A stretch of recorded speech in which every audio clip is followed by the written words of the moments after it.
Good evening, everyone. Welcome to our Wednesday, November 3rd, North Middlesex Council meeting. Call this meeting to order. Everyone's present. Disclose your pecuniary interest. Please send them through to the clerk if you have any. Seeing none at this time. Minutes of the previous meeting for October 21st, regular meeting. Any business rising or errors? Seeing none, looking for a motion to approve. Councillor Moyer, Councillor Nickel, all in favor? Carried, thank you. At this time, I need a motion to go into court of revision. Councillor Keogh, Councillor McClinchy, all in favor? Carried. Okay, we're at court of revision for drainage. It's for 545 for the Hill Cunningham Municipal Drain. Appointed to as members is myself, the Deputy Mayor, and Councillor Moyer. They're the acting committee. Go ahead, Jonathan. Members of the court, what you have in front of you is the court of revision for the Hill Cunningham Municipal Drain 2021. The recommendation is that the court of revision confirm the assessment schedules as detailed in Dietrich Engineering Limited Engineering report dated September 2nd, 2021, and that a motion be accepted to accept the assessments. Sorry. Okay. Any questions with the drain? Questions from the committee? No questions? We have a recommendation in front of us. Moved by Councillor Moyer, seconded by Deputy Mayor Ellison. All in favor? Carried. We do have one more item, and that is the K. Robinson Municipal Drain for 2021, and we have no participants for this one as well, correct? Okay, Jonathan? Members of the court, this is the court of revision for the K. Robinson Municipal Drain 2021. The recommendation is that the court of revision confirm the assessment schedules as detailed in Dietrich Engineering Limited Engineers report dated September 2nd, 2021, and that a motion be passed to accept the assessments. Thank you. Once again, questions from the committee? No questions from committee. We have a recommendation in front of us, moved by Deputy Mayor Ellison, seconded by Councillor Moyer. All in favor? Carried. Thank you. We do need a motion to go out of committee of adjustment to go to a public meeting, moved by the Deputy Mayor, seconded by Councillor Moyer. In favor? Carried. Okay, we are back in public meeting. We do have a 6 o'clock. We're a couple of minutes early. We can proceed We with can that as there's no participants registered for that. Okay, thank you. And it's for the notice of public meeting to consider an application of zoning for 146 Catherine Street, Park Hill, Mike and Joan Batra. So we have Stephanie, I believe, to her report. Hi, Stephanie. Hello. I will share my screen with you.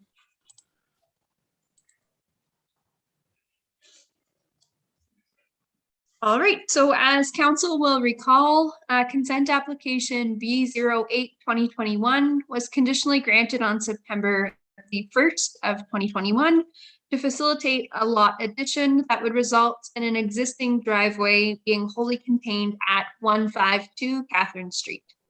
As a condition of the consent application, staff required that the portion of the land added to 152 Catherine Street, which is highlighted on yellow on your screen in front of you, to be rezoned to have consistent zoning with 152 Catherine Street, being the R1-2 zone. And the R1-2 zone permits the storage of sales of recreational vehicles, automobiles, motorcycles with service accessory to the storage and sale use contained within the existing buildings on the subject lands. The subject lands are vacant of buildings and structures, and it does just comprise of a gravel driveway that services 152 Catherine Street. And staff are of the opinion that the proposed rezoning application is considered to be appropriate, as it will result in consistent zoning for 152 Catherine Street as a whole. Staff note that there are no proposed land use changes for the subject lands at this point in time.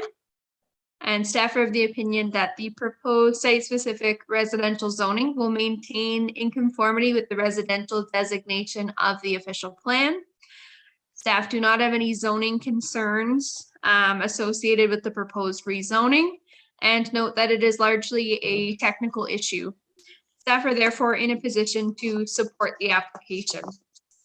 The notice of the application has been circulated in accordance to the requirements of the Planning Act, and staff received the following comments. Asabo Bayfield Conservation Authority had no concerns. Public Works, North Middlesex Public Works Department had no comments. The chief building official as well had no comments. And at the time of writing the subject report, no comments were received from members of the public. So it is recommended that the application be approved. Thank you. Thank you, Stephanie. At this time, the applicant is not here. There's no written submissions. So comments from public? Anyone present to comment on this? Seeing no one. Council, is there questions from council? No questions from council. We have a recommendation in front of us. Moved by Councillor McClinchy, seconded by Councillor Hemming. In favor? Carried. Thank you. The next two applicants I don't see just yet, but their application isn't scheduled till 6:05. Yeah, we do have a couple of Just minutes. have to wait a couple of minutes. Yeah, all right, maybe we could go down. Maybe we could do the first from the deputy clerk, your report. And this is the report on the administration building closures for 2022.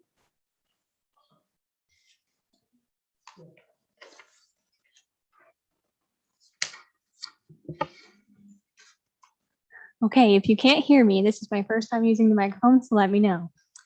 But good evening, your worship and members of council. The report before you is the 2022 administrative building closure schedule.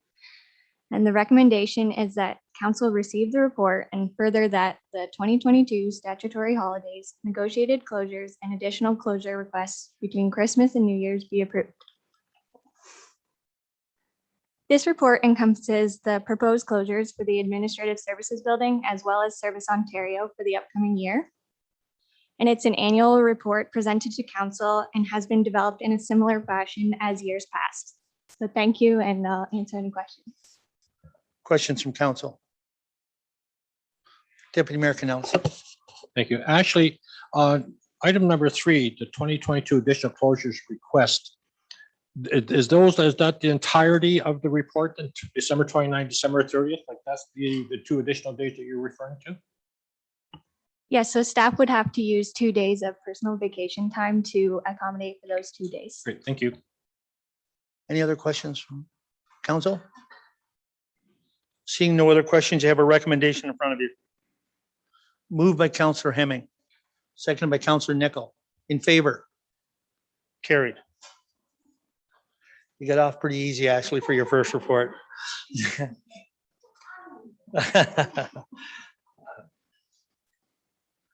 Okay, I think we'll go to report 8.2. This is a report from the deputy clerk again. The 20 regular and special council meeting schedule. Okay, so thank you again to Mayor Ropp and members of council. This second report for me tonight outlines the regular and proposed and regular special council meetings for the upcoming year of 2022. The recommendation before you is that the report be received by council with the understanding that there may be changes to the schedule as allowed through the procedural bylaw, which may include venue and format change for the meetings, including in-person, electronic, and hybrid, as well as time change. Consideration was made by staff with regards to impacts on the schedule due to conferences and upcoming municipal election. Additionally, with the availability of alternative meeting measures, council should consider virtual meetings during the months of January and February as a provision for inclement weather, and whether this would include budget meetings as well, which would fall in the months of January and February. So thank you again, and I'm available to answer any questions that you may have. Questions from council? Deputy Mayor Canellis. And I'm not sure that this question is for Ashley. It's actually for anyone who can answer it. And that's the OSAM conference on May 4th. Does anyone know if that's going to be a virtual meeting? And if not, what is the location of this conference? Does anyone know? At the present time, I'm not sure what where the conference, what the venue was, or where the location is at this point. We just haven't seen anything other than the dates to be confirmed. Okay, thank you.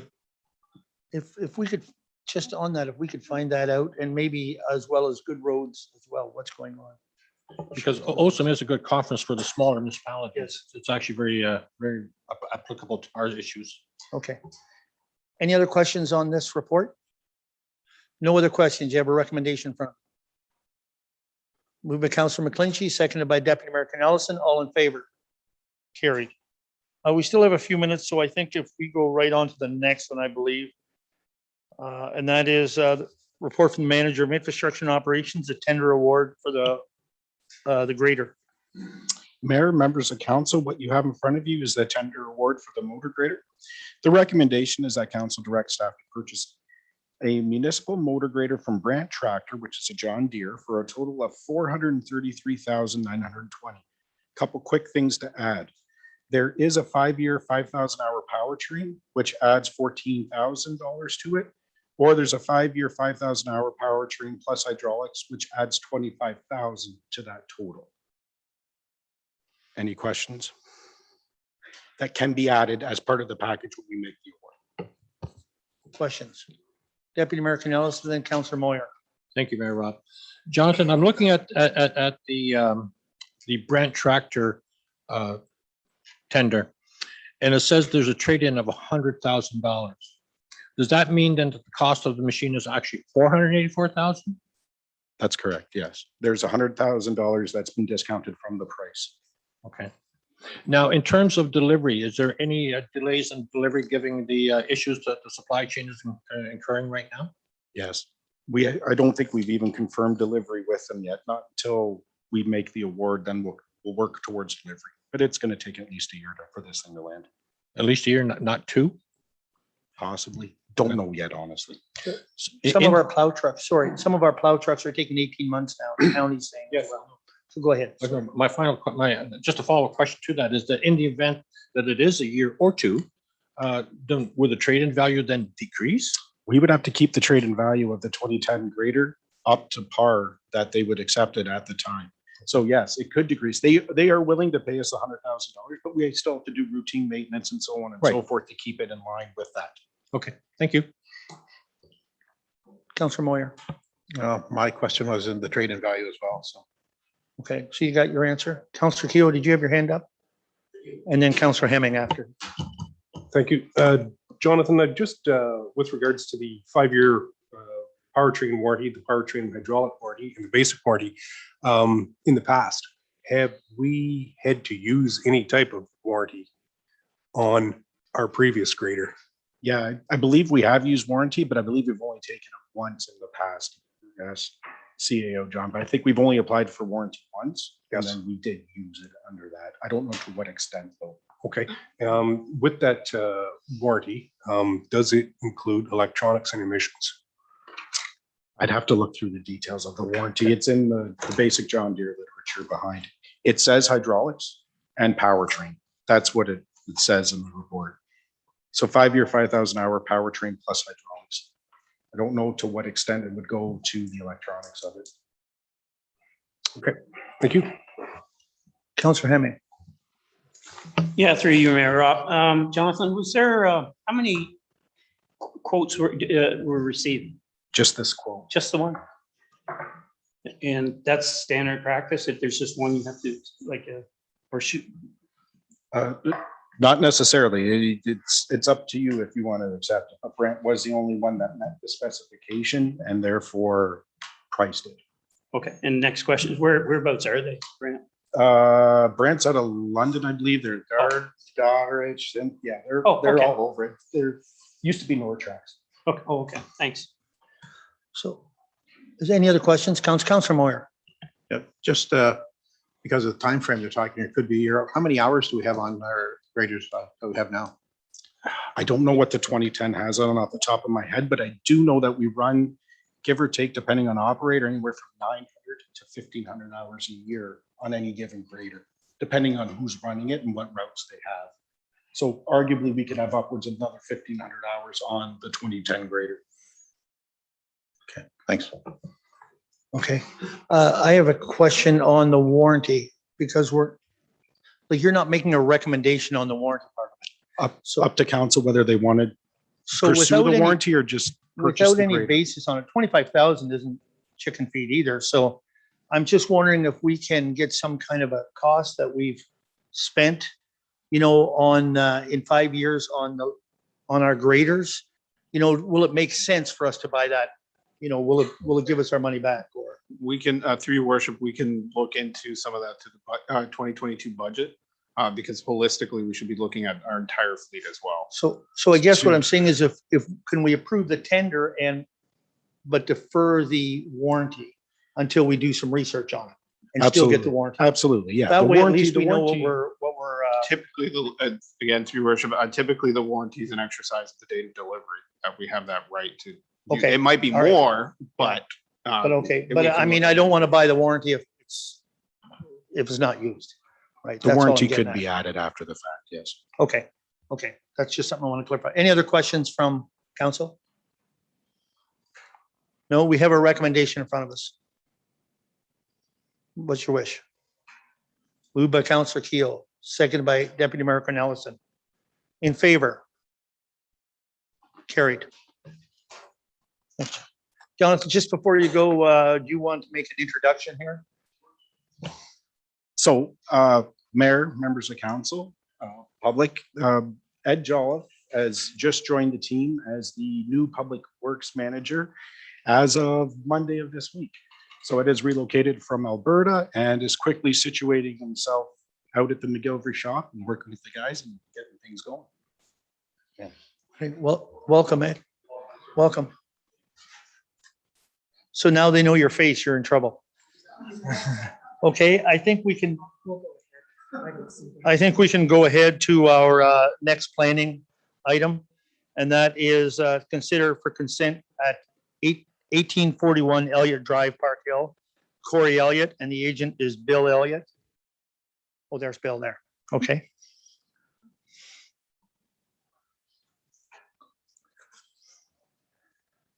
Okay, Stephanie? Thank you.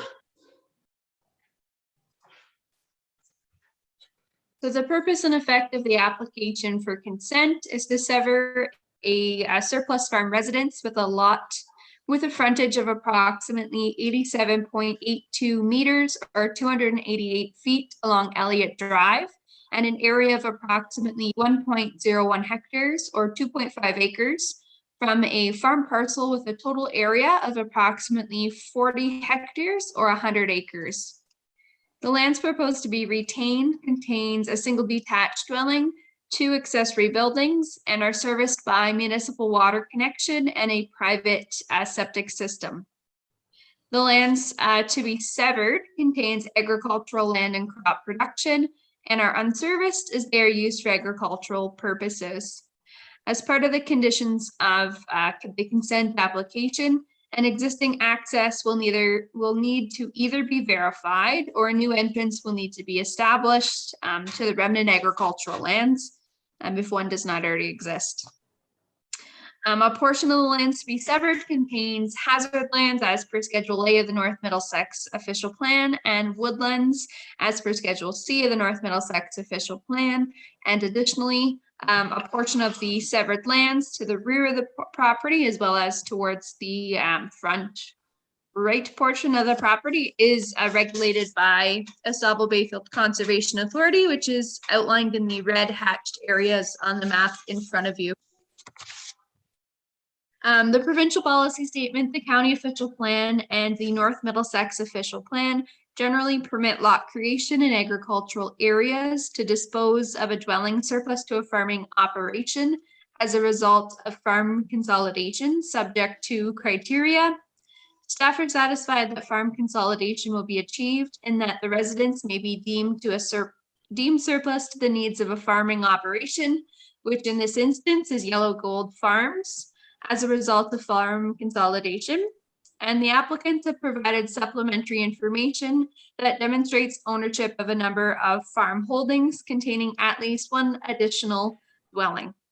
And the applicant has also indicated that the existing dwelling at 1841 was constructed approximately in 1890, which does meet the construction date required.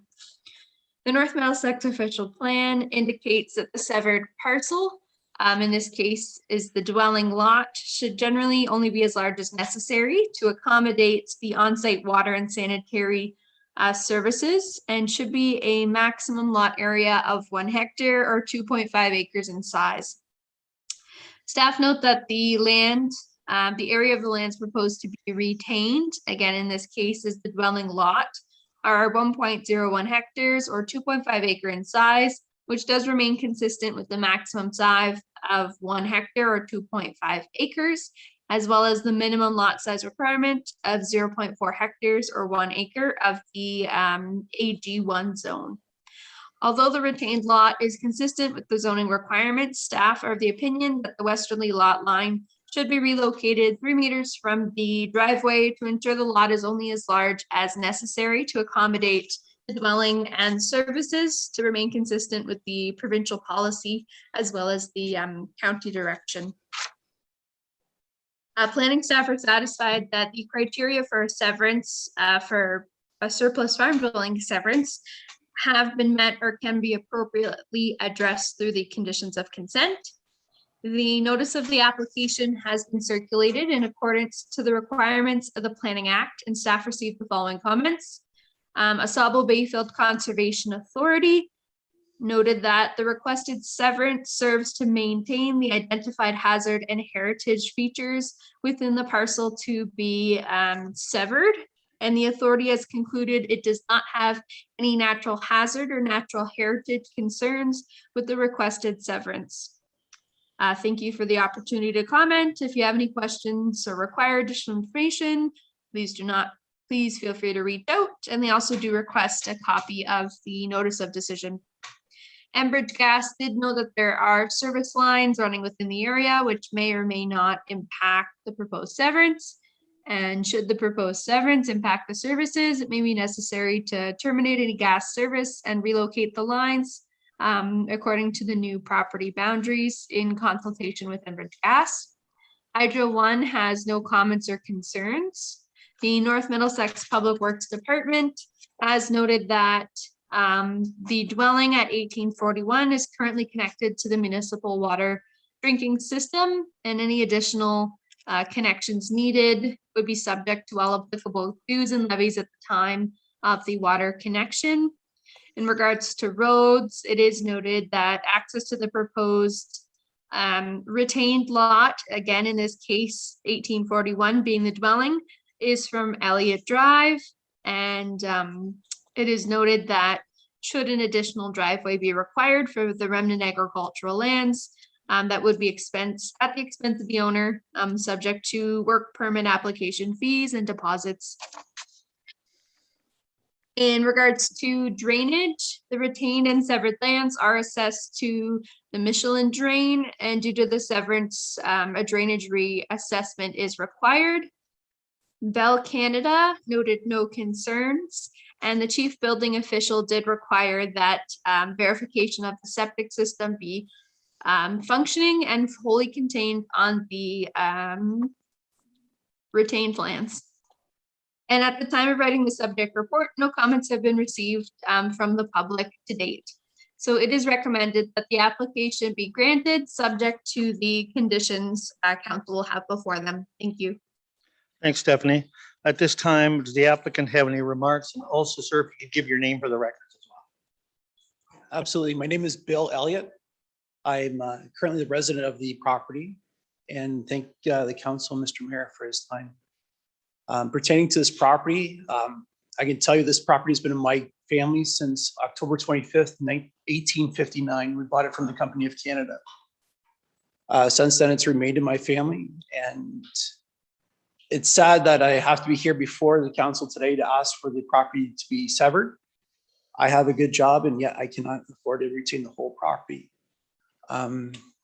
As far as what was suggested on the west boundary line of the suggested severance, I would ask council to have that moved to 10 meters, as there's 2 rows of cedars that protect the property from winter elements, including snow and including protecting the residents from the winds from the west and north. That's the only request I have. Yes, it is a very large parcel. We're asking for 2.5 acres.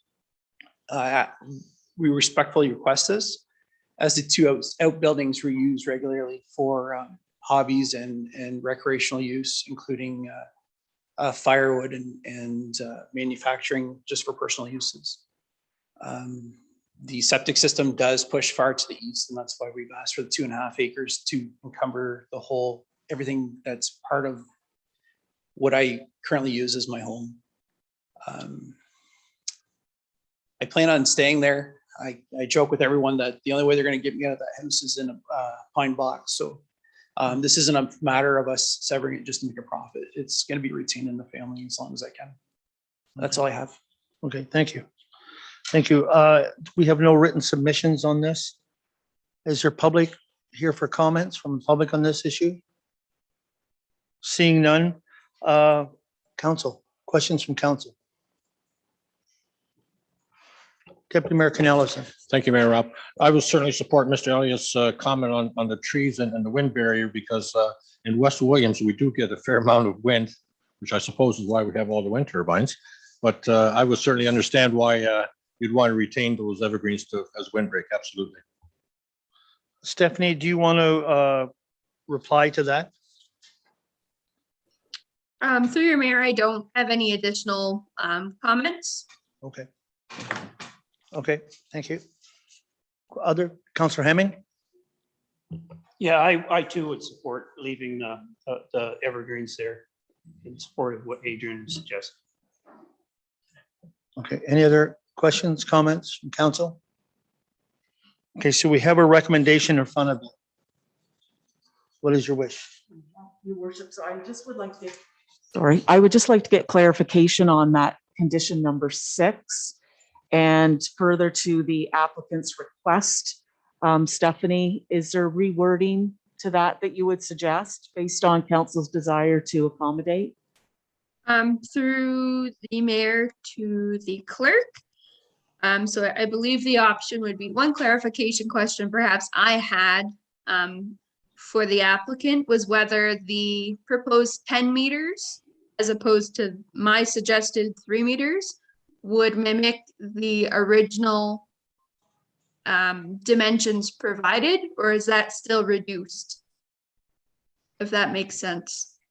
Because either the option would be to amend condition number 10 to have the 10 meters as the applicant did speak to, or remove that condition. The question I am uncertain of is whether or not the 10 meters is the same as the original application as proposed. Mr. Yes, when we measured this, we actually measured from the edge of the field where the farmer currently cultivates. So the grass areas were originally measured from. So that 25.5 meters from the northwest corner of the house to the edge of the would be to the edge of the field where he currently cultivates for his crops. So does that 10 meters then reflects the original application? I never measured from the edge of the laneway to the edge of the field. I know the cedar trees are quite large, and it would be very close to 10 meters. Okay. But without going out there and measuring, I wouldn't be able to give you an exact measurement. Okay. Does that? I would still look for clarification on that condition. Stephanie, did you have a suggestion on what? Through the mayor to the clerk, it's up to council's decision, but I believe the two options would be to switch the 3 meters to 10 meters or to remove the condition entirely. Okay. Okay, so we need clarification on that from council. So with whatever motion, that's what it has to include that, okay? Who's making the motion? Councillor Nickel. I'll make a motion that it be moved to 10 meters instead of 3, and that the application be accepted. That it be granted, but moving it to 10 meters, the change to 10 meters. Okay, does that gives you clarification? Okay, a seconder for that, Councillor Hemming. Any more discussion on that? Seeing none. In favor? Carried. Thank you. Thank you all. We will be providing a notice of decision, Bill, and I do apologize for not recognizing you earlier. I think it's the mask. So I just wanted to apologize for that,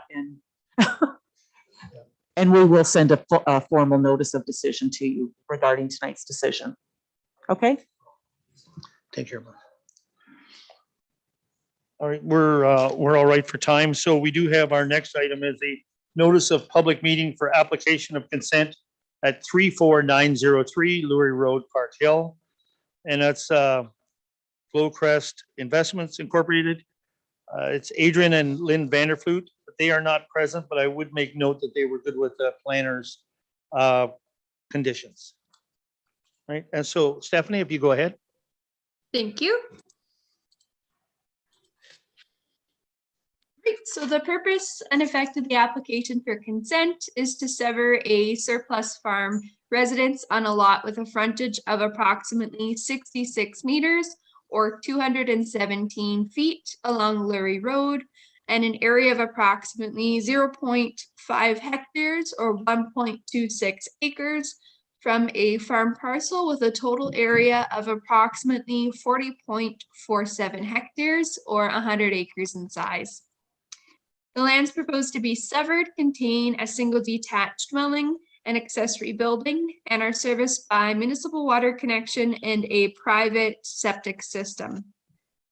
The lands proposed to be retained contains agricultural land and crop production and are unserviced as they are used for agricultural purposes. As part of the conditions of consent, an existing access will neither need to be verified or new entrance will need to be established. The access to the farmlands. Staff have evaluated the proposal against the criteria for surplus farm dwelling severance and do note that the proposed severed parcel is consistent with the maximum size stipulated in the official plan of 1 hectare or 2.5 acres. However, are of the opinion that the western lot line should be relocated 3 meters from the accessory building to ensure that the lot is only large enough as necessary to accommodate the residential use. Staff are satisfied that all other criteria are being met or are capable of being met through conditions of consent. The application was circulated in accordance to the requirements of the Planning Act, and staff received the following comments. Asable Bayfield Conservation Authority noted that the requested severance serves to maintain the identified hazard land and heritage features within the parcel to be retained. The authority has concluded it does not have any natural heritage or hazard concerns with the requested severance and does require a copy of the notice of decision. Enbridge Gas did note that there may be service lines, in the area, which may or may not be impacted by the proposed severance. And should the severance impact the services, they would need to be addressed in consultation with Enbridge Gas. Hydro One noted no comments or concerns. The North Middlesex Public Works Department did note that the existing dwelling is connected to the municipal water drinking system, and any additional connections would be subject to dues and levies at the time of the water connection. In regards to roads, I did touch on this, but the existing dwelling has access off Lurie Road, and should another driveway be required for the remnant farm lands, that would be at the applicant's cost. The retained and severed lands are assessed to the Armstrong drain, and due to the severance, it would require a reassessment as a condition of the consent application. Bell Canada has no concerns, and the chief building official noted that a condition should be added to verify that the septic system is in good working order and wholly contained on the severed lands. So it is recommended that the application be granted subject to the conditions before you. Thank you. Thanks, Stephanie. I would just mention once again that the applicant isn't here, but they did agree with the conditions. At this time, there's no written submissions on this, and any public comment on this?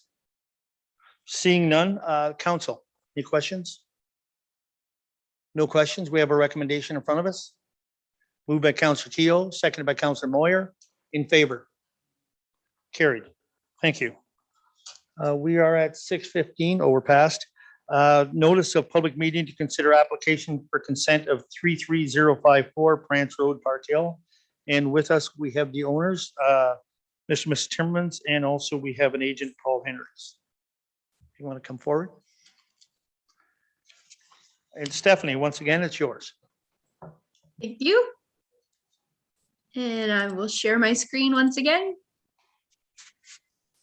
All right, so the purpose and effect of the application for consent is to sever a surplus farm residence on a lot with a frontage of approximately 50.72 meters or 167 feet along Prance Road in an area of approximately 0.76 hectares or 1.87 acres from a farm parcel with a lot area of approximately 10.12 hectares or 25 acres in size. The lands proposed to be retained contains a single detached dwelling, an accessory building, and are serviced by a municipal water drinking connection and private septic system. The eastern portion of the lands to be retained contained hazard lands as per Schedule A of the North Middlesex Official Plan, woodlands as per Schedule C of the North Middlesex Official Plan, and are partially regulated by the Asaba Bayfield Conservation Authority. The lands proposed to be severed and merged with 33166 Prance Road contain agricultural lands and crop production, woodlands, and are unserviced as they are used for agricultural purposes. Access to the severed lands is proposed through the abutting property. The eastern portion of the lands to be severed does contain woodlands, hazard lands, and are regulated by Asaba Bayfield Conservation Authority. Staff have evaluated the proposal against the criteria for surplus farm dwelling severance and did note that the proposed retained lands, and again, in this case, it is the dwelling lot, does remain consistent with the maximum lot size of 1 hectare or 2.5 acres. However, staff does recommend in this case that the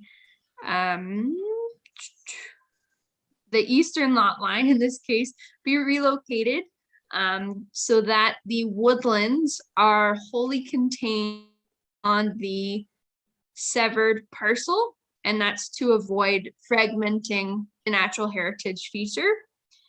So staff recommend that be 1 meter away from the woodlands, which is challenging perhaps to see. It's not the entirety of the regulated area, but it follows along this darker line here on the map, if you can follow my cursor.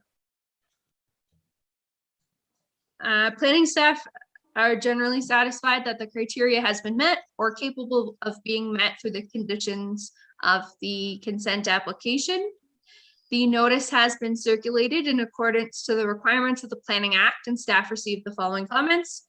Asaba Bayfield Conservation Authority noted that the requested severance serves to maintain the majority of the identified hazard area within the parcel to be severed and merged. Should this application be approved, all new development is expected to be outside the regulation limit and not encroach into a hazardous area or significant natural heritage features.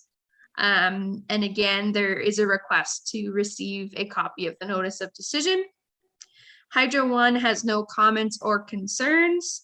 The North Middlesex Public Works Department has noted that there is a water connection to the existing dwelling, and any new connections would be subject to fees and levies at the time of connection. It is noted that the current dwelling has an existing access off of Prance Road, and any new driveways needed would be at the cost of the applicant. Bell Canada has no concerns, and the chief building official has noted that as a condition of the consent application, that the septic system should be functioning and wholly contained on the subject lands. And at the time of writing the subject report, staff did not receive any comments or concerns from members of the public. So it is recommended that the application be granted, subject to the conditions before you. Thank you. Thanks, Stephanie. At this time, would the applicant have remarks? And please give your name, sir. Thank you. Good evening, Your Worship, members of council. For the record, my name is Paul Hendricks, H-E-N-D-R-I-K-X. Paul, do you mind bringing my microphone? Yes, hopefully that's better. Just for the record again, my name is Paul Hendricks, H-E-N-D-R-I-K-X. I'm here as agent for the applicants who, as His Worship noted, are also present.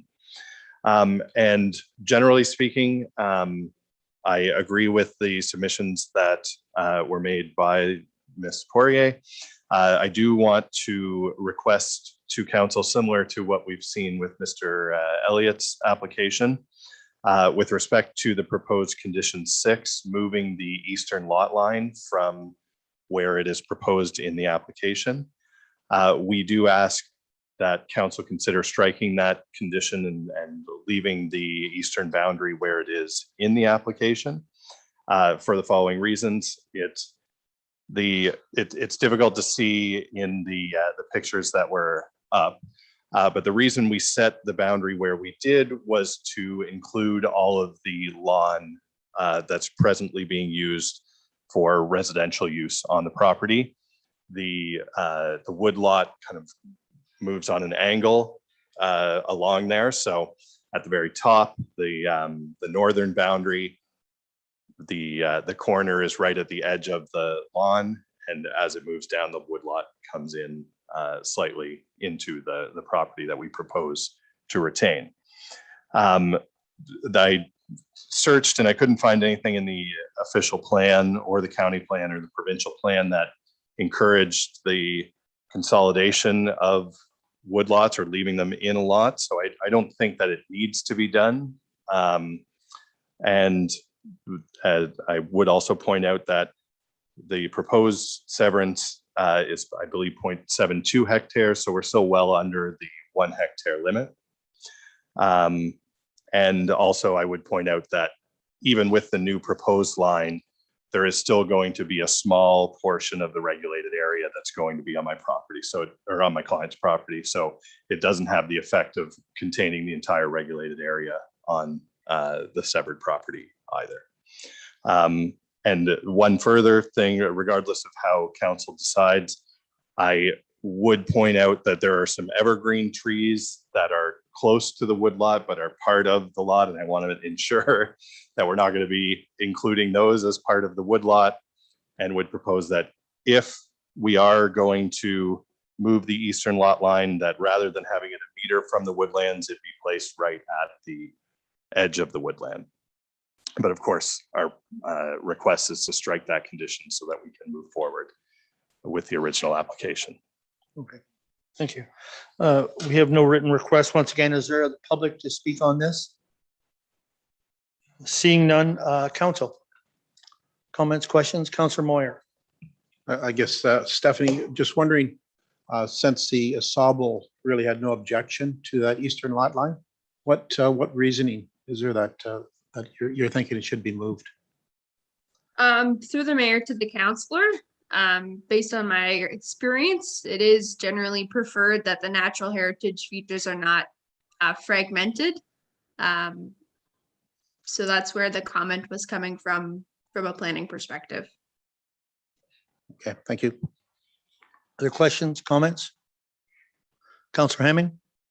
Yeah, on the same lines as Councillor Moore, you said if it was brought to the 1 meter, to go from that 1 meter thing back to the evergreens, how far is that distance to the evergreen?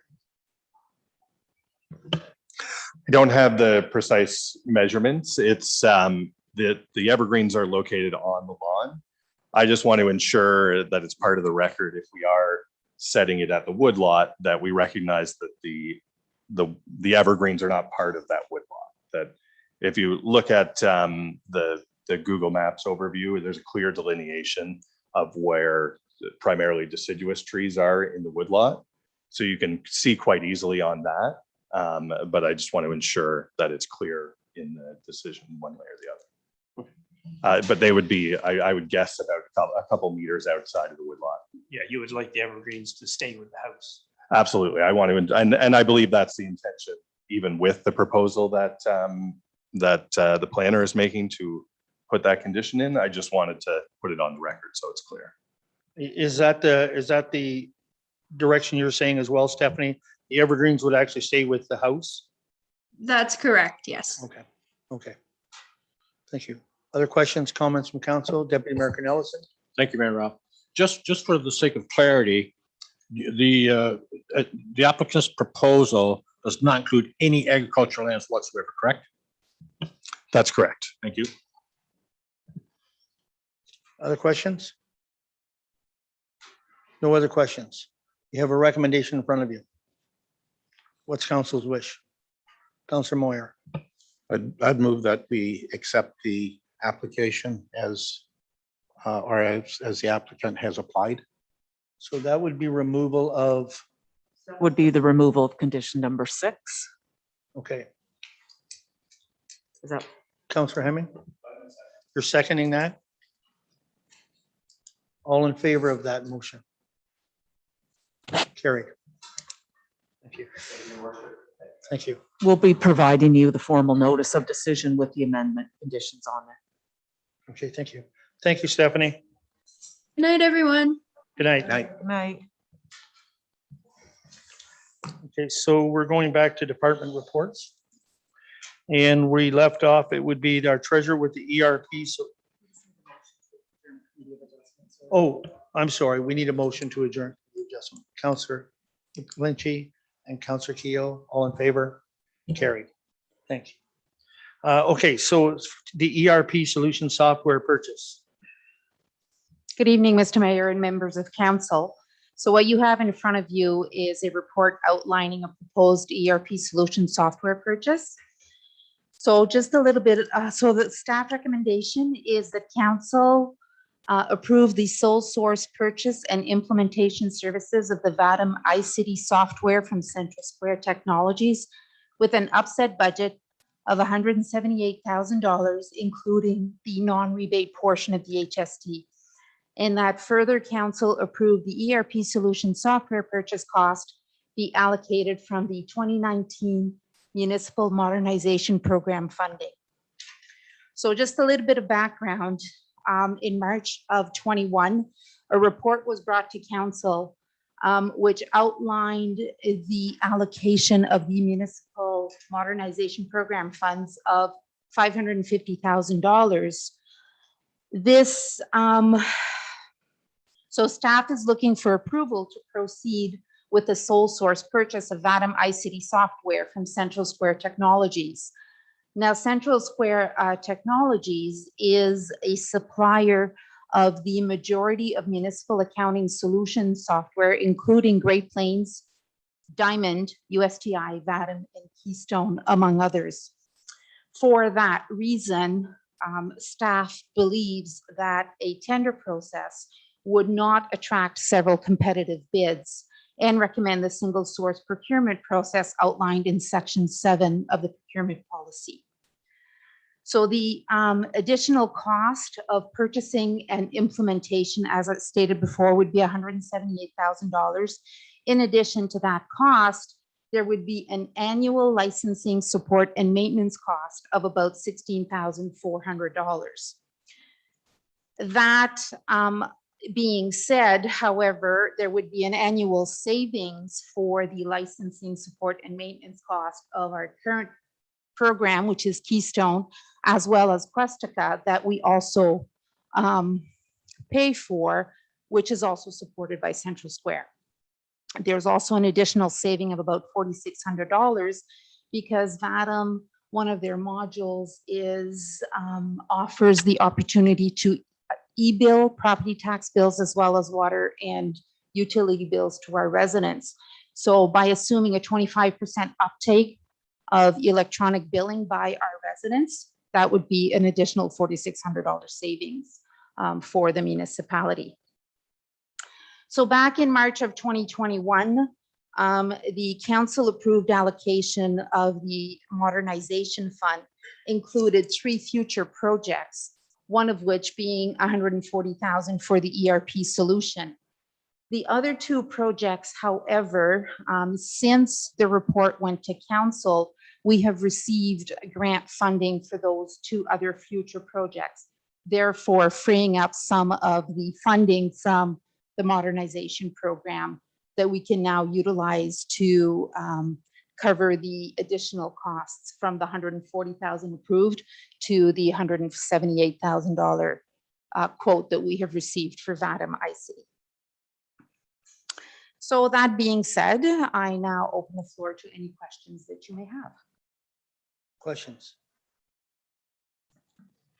Deputy Mayor Canelson. Thank you, Mayor Rob. Estelle, just so that I understand clearly then, this total project will be funded through the modernization funds? That is correct. So there'll be no tax requirements? Absolutely not. We have already received that 550,000, and there is funding available to cover the entire cost of the implementation. Okay, and the annual fees and maintenance and training parts of it are similar to that of Keystone? Absolutely. The iCity fees for that, I have that, is 16,485. And Keystone and Questica combined is 14,300. Thank you very much. Councillor Moyer, sorry. With the licensing fee, the 15,000 for the year, does that include updates as well, or would those be? It does include updates, yes. Thank you. Other questions? Councillor Keel. Thank you, Mayor Rupp. Estelle, just scanning through this, I see that it also takes into consideration the SCADA program. Is that correct? No, it does not. The SCADA program outlined in the report was one of the three future projects that the previous treasurer had recommended allocating the modernization grant to. Okay, thank you. Other questions from council? So I have a couple. One, how user-friendly is it? Because, and I will say that I'm a little nervous of always buying software because I'm not a software and IT person, but we seem to buy a lot of software over the years. Questica was the thing at one time that we were needed to have, I remember. And so I'm just trying to, is this staff going to want this program? Is this the right one? And why is it? Like, how good user friendly? In two of my previous municipal employments, we did use VADM iCity. It is very, very user friendly. One of the big reasons for it is because all modules are very consistent in the way that they work. So basically, if you know how to get around in accounts payable per se, then you will definitely know how to get around in accounts receivable or purchase order or any of the other modules. So it is very user friendly. So the training would come from yourself, like to just have, because everybody's going to use this, right? The management. Yes, everybody will be using it. The original training will come from Central Square when we do the implementation. But I will, having worked with it extensively in the past, I will definitely be available to members of staff who have additional questions. Okay, thank you. Thank you, Mayor Rob. I'm just looking at the quote here at the bottom and services that are included. And it makes reference here to administrative training services as incurred of almost $30,000. Is that what the training costs will be? That's included in the $178,000. Yes, I understand that, but is that the training component only to help people understand how to use this? Yes, it is, because the training provided from Central Square will be extensive for each module. So they will do training for GL, AP, municipal drains, any module that we sign up for, they will be providing training. And is there a limited time frame on that, or is that ongoing? It's not ongoing. There is it is training that's going to happen throughout the implementation. Which time frame of? Again, it all depends on how many modules we go with. It's usually about 6 to 8 months from the beginning of the project to the end of the implementation. And I'm assuming it'll be done virtually. Yes, in the past, there was a trainer that came on site to do the implementation and the training, but they now do it virtually. Okay, thank you. Councillor Moyer. Just when you mentioned, depends how many modules you're going with. If we go with, how many modules is in this particular quote? The modules that we would like to sign up with are all included in the 178,000. So that is a cost Yes. package. Okay, Yes. thank you. Other questions for council? Jackie, did you have a question? Oh, Actually, yeah, I wasn't able to attend the training or the presentation of the program. Is there a module for vital statistics? There is not a module for vital statistics. So we presently have that in Keystone. And we also have building department information in Keystone. So would we be maintaining that license in order to? Through your worship, the building department would be a module that we're going for in this example, because we do have to house some of the data. I'm not too sure about the vital statistics, if that can be something driven from StatsCan or MPAC, but not. We do the vital statistics here. So that's why it's currently in that module and it's a permanent register that we have to keep. So I just forgot thinking of that. So when you talk about vital statistics, is that for, let's say, the voter list or that type of information? No, that's your birth, death, marriage. Oh, no, that's not at all in. So we would have to seek something else Yes. too in order to accommodate that. Yes. Okay, I just wanted to be clarify that. just another question. This does not replace citywide, right? This is not citywide. That's right. Citywide is its own. Correct. We would still, Maintains. although Vatamai City does have an asset management module, it is not what citywide is. Citywide is much more complete and much better than the asset management module within Vatam. Okay. Thank you. Any other questions from council here? No? No other questions? You have a recommendation in front of you. Moved by Deputy Mayor Ellison, seconded by Councillor Keough. In favor? Carried. Thank you. Thank you.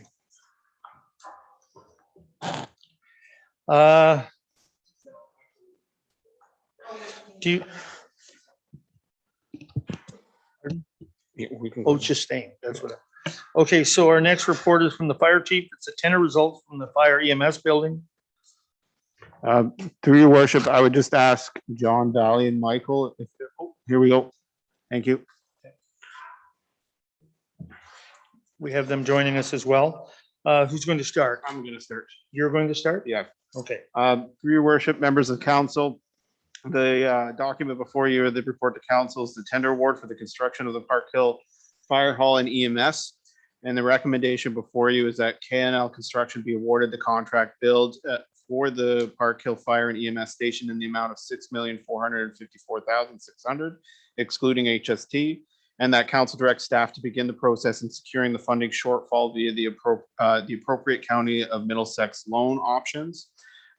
Just as a quick highlight on some of the nomenclature within the document, this tender was sent out to 10 pre-qualified general contractors, where 5 tenders were closed the bid.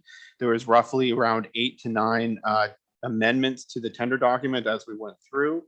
For 3 out of the 5 of our 4.4% within the cost estimate. There's some financial information in terms of the working capital, the shortfall, and then the amount that we would need to seek in terms of the gap of 2.618 million. And Valley has provided a synopsis of the market conditions as per where we sit from the increase of the 4.2 budget that was originally presented to you previously. And with that being said, I'll open the floor for discussions. Who wants to start? Councillor McClinchy. What was it, 4.2 million? How do we justify that when it's coming out in at $6,454,000 to the taxpayers?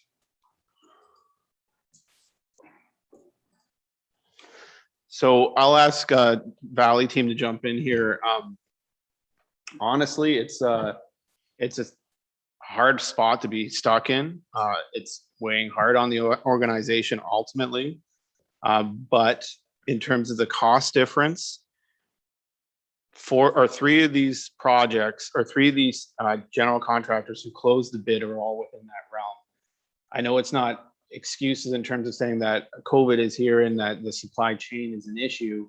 We were highlighted to that previously. Labor is also an issue.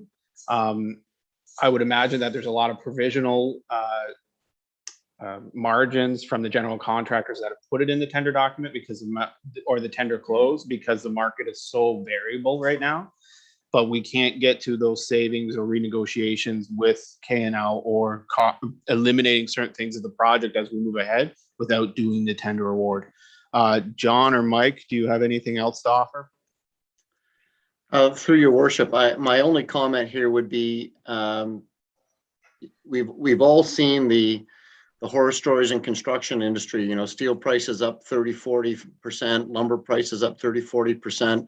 That's basically what you're seeing here, is that kind of increase. We've looked at this fire station and its design is relatively simple compared to some of the much more complex designs that we've had for other fire stations and other locations. Yet the cost per square foot is very high. Compared to, say, the Coldstream fire station that we did a few years ago. It's a very high-tech station. It's a net zero station. It's net zero energy. It has geothermal heat. It has solar panels on the roof, very high-tech, and it's much lower cost per square foot than what we're getting here. And it, you know, we're seeing that 40% increase in prices for materials, labor, and all these things. That's definitely the big impact. So is it an ideal time to be tendering a project like this? Absolutely not. But nonetheless, here we are. So we did provide some options in our report. So council can either accept this idea and just proceed with KNL or go through an extensive negotiation process. It's whatever council's decision is, but the recommendation from staff and our office is to proceed with a KNL tender. Questions? Councillor Keogh. Thank you, Mayor Rupp. John, just going through this, I imagine you could probably hear the thud of me falling off the chair from your office. Yes, I know that we're all being bombarded with these horrendous increases. However, that just didn't happen overnight. This has been ongoing now for the last, well, in reality, a year. As one of the words that are in your description is consulting, engineers, architects, and planners. I'm asking on the consulting end, at any point in time, do you not think that perhaps maybe a phone call to say, look, this is creeping up. Do you guys really want to proceed with this? Give us some viable options along the way rather than just, you know, do you want to proceed with 6.54 or $4.5 million? It's kind of a gun held to our head on this. You know, we're damned if we do, and we're certainly damned if we don't. We have moved forward quickly to down an original fire hall. And in the past, a fire hall has been just a building to house trucks. What can we do to cheapen this up? And when we do cheapen it up, how much more is this going to cost in the consulting aspect of it in order to make this thing financially viable? So a bunch of questions there. The first question, consulting and along the way. So there's certainly been lots of interaction with staff, and I think staff has been in front of you before to say, you know, this is going to be an expensive project, and we are concerned about the impacts of COVID on the tender. I think that was discussed even the last time we were here in front of council. So we have been running that flag up the pole, so to speak. And I think that's something that everybody around the table has been aware of, is that there's just potential for huge cost increases, as we've discussed. So then we talked about, you know, what can we do? So again, the facility that's been designed, and Michael can speak more to this as the designing architect perhaps than I can, but in general terms, we feel like we do have a fairly bare bones approach here to the building to accommodate the needs and the functional program that has been developed. At the very beginning of the project, we did do basically a room by room analysis to determine, what rooms were required. Your building committee sat in on all those decision making as far as what the functional requirements would be for the building, the size of rooms, the capacity of the building. All these different things were all set as targets for us to design around, and we've done that. And then our approach to design of the building and the approach to it has been very much cost saving oriented. So, if you want to go and try to save and shave this project by, millions of dollars, it would result in dramatic reduction in size of the building. So it would be cutting, fewer offices, fewer apparatus bays, this kinds of thing. You're not going to be able to do this kind of savings by changing the construction approach or something. There may be some savings to that, but if you're looking for massive savings, it would result in a very scaled back facility for sure. And I think I've answered the questions there. Maybe there was another one that I've forgotten about. If so, you'll have to remind me. I can add 2 cents. Right? We did actually consult with an independent cost consultant that's not involved with the project, and we did get some background on what's happening in other municipalities and other projects. And they're saying in over 50% of their projects, there's no price consistency in what's coming in and tendering now. So when they say no consistency, they mean they can't figure out why it's coming in so high. That's cost consultant verbiage. So it's not just this one, it's happening, all over the province. And I concur with John. We did a functional program, went through very, very well with all the parts of the building. The only thing I could possibly think of that would reduce it would be the flat roofs, and the council didn't want that because of the problems that they've foreseen with the flat roofs. So even that, John's right, there's no great cost savings in terms of what the functional spaces of the buildings that are wanted are. So. Okay, John. So, yeah. Okay.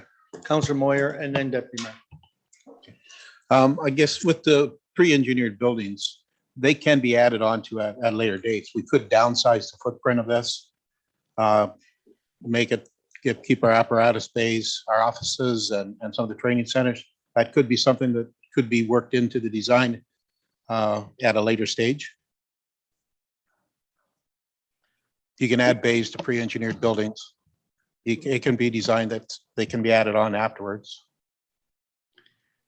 Yeah, so I think what you're suggesting is that you could build part of it and add on later under different economic climate when you might save kicking the money cost down the run. road. Yes, correct. That's always possible. There's some inefficiencies there. In terms of you'll pay potentially less, but then you have to upsize or phase all the building services, the heat, the cooling, everything has to be sized for the end size building from the street. So there's no cost savings there. There's some cost savings just in terms of envelope.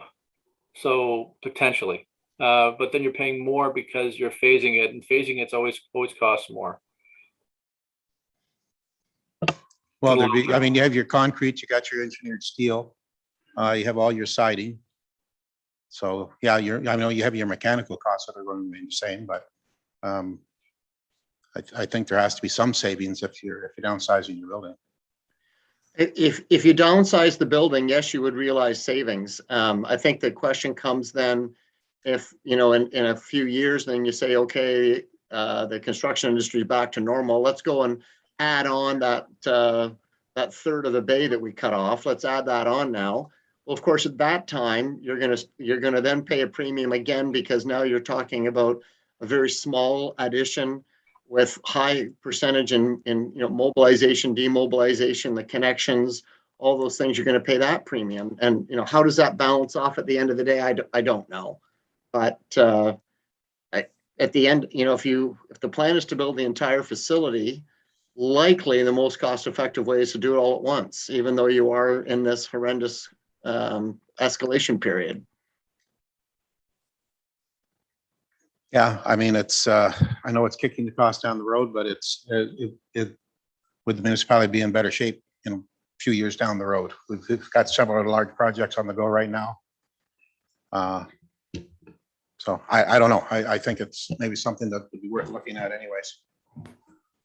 Okay, Deputy Mayor Nelson. Thank you, Mayor Rob.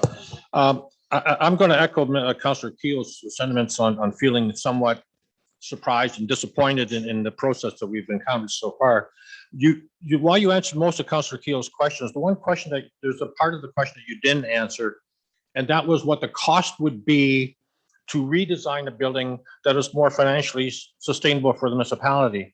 In addition, you also made a comment in some correspondence that I read that you had sent, that there was an option or a possibility or a recommendation to enter negotiations with a lower bidder to see if they could improve or enhance their bid.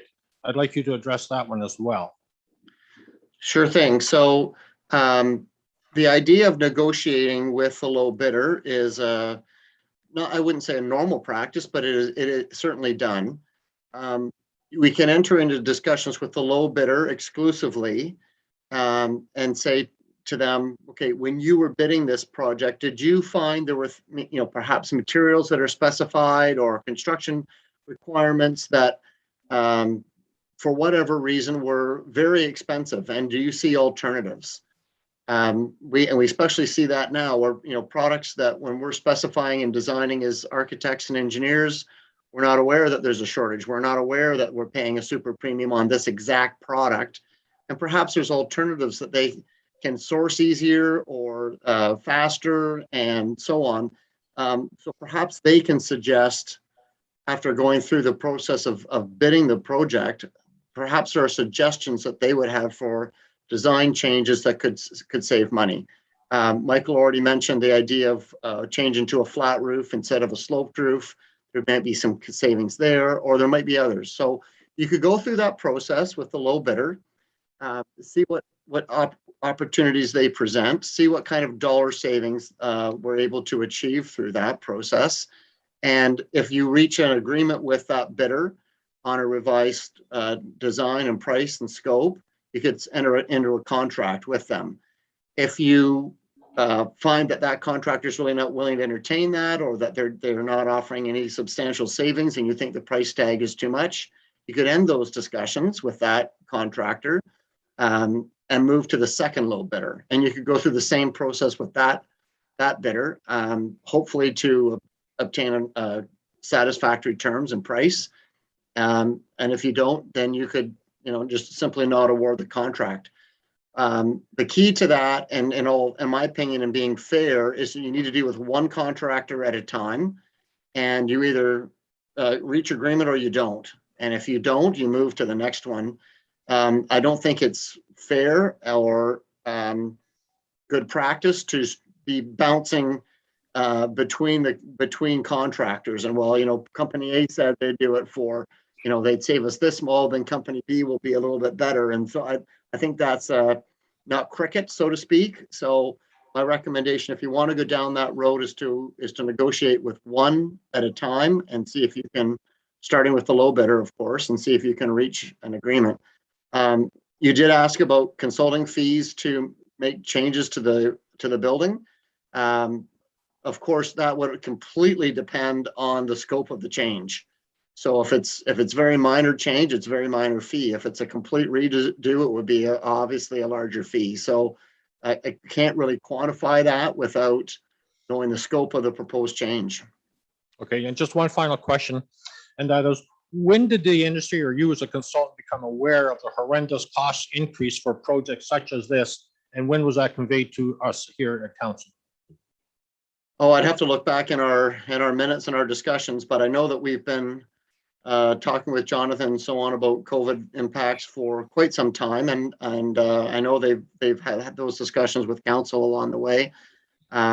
Like, I can't put an exact date on that, but we've certainly had those discussions. Maybe Michael can add something there. Well, in our discussion today with a very well-known and very exacting cost consultant, again, who's not on this project, they said changes are coming weekly. I'll let that sink in. So, to predict 6 months ago where we could have a building that would come in, that would be minimally affected with COVID is problematic. Pre-ench steel is an issue. Reinforcing steel, we can't get electrical panels till January. We can't get regular simple ceiling fixtures for six weeks. It's the things we're finding right now are just unprecedented. So how we could have predicted this market condition 6 months ago or 4 months ago, I mean, there's no way to answer that. But perhaps 2 months ago. And the reason I asked that is that, it was in the last 2 months that we were approached to enhance or expedite the demolition of the existing fire hall to accommodate an earlier start to begin construction. And yet, I also understand from other correspondence that construction needs to be delayed at the best of times.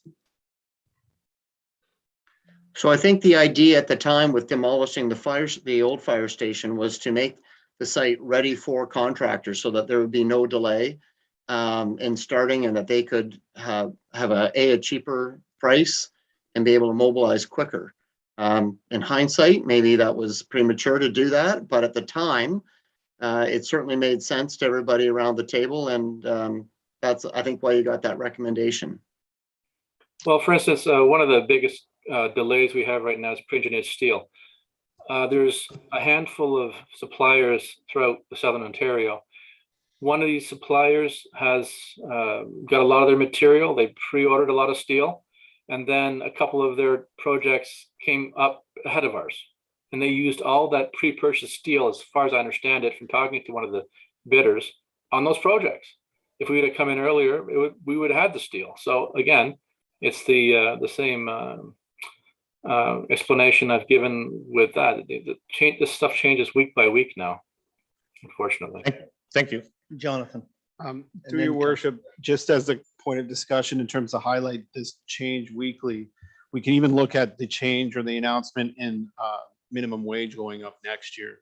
If we retender, that will be a factor in whatever the proposal will be next year. So that's a 5% increase on 4.5, I believe it is, on minimum wage. So that could carry through in interesting ways. It won't impact every service area, every plumber, but there are people in a construction site that get minimum wage. So those are factors that will go through. But the scale, it's all about risk tolerance. What is this council willing to risk for a delay, a deferral, or a project award financially to basically put it up into the market? So that's what this drive was, to get to the market. I can't say if it's going to go down. I can't say if it's going to go up. Typically it goes up, but it could go down. Councillor Moyer and then Councillor Hemming. Just I have 2 points. This budget of 6.5 or whatever, contingencies and overruns, that's all would be on top of that. So we could be looking at another million on top of that, if that's. John or Mike, I think they were rolled in, weren't they, the contingencies? But could you clarify that?